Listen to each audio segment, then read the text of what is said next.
વેલજીભાઈ જોલિયા આપના તરફથી આવશે. બોલો પીરની જય. 100 રૂપિયા ખુશા જેનીસાબેન જયદીપભાઈ આપના તરફથી આવશે. બોલો પીરની જય. 200 રૂપિયા મુદ્દાભાઈ ખાટાભાઈ બારિયા આપના તરફથી આવશે. બોલો પીરની જય. 100 રૂપિયા રામભાઈ ખાટાભાઈ બારિયા આપના તરફથી આવશે. બોલો પીરની જય. 100 રૂપિયા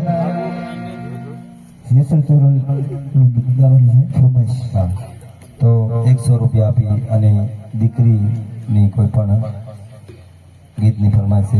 કારણ કે અમે કીધું એમ સમજનો વર્ગ બેઠો હોય તો આપણે થોડો 5 મિનિટનો ટાઈમ વધારે લઈએ, પણ 12 પૈસા લેવા એમાં થોડું મોડું થાય તો ભાઈ પ્રધાનજી ચલાવજો. પણ જ્યાં મારો તો ઉપદેશ પણ એવો છે કે જ્યાં સમજનો વર્ગ બેઠો હોય ને ત્યાં આવા સંસ્કારી અને આવા મર્યાદિત મા બાપની ફરમાઈશ, દીકરીની ફરમાઈશ અને જેસલ તોરણની ફરમાઈશ આવતી હોય ત્યાં મને વધારે આનંદ આવે. 1 રૂપિયો લેતો નથી પણ આનંદ એનો છે.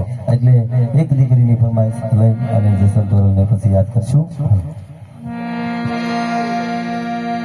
કે દીકરી મારી લાડકવાઈ આ લક્ષ્મીનો અવતાર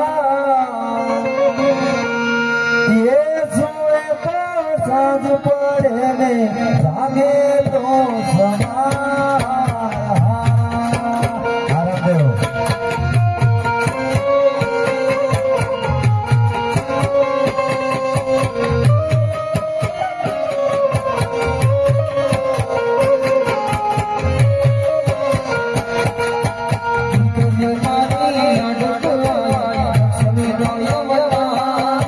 એ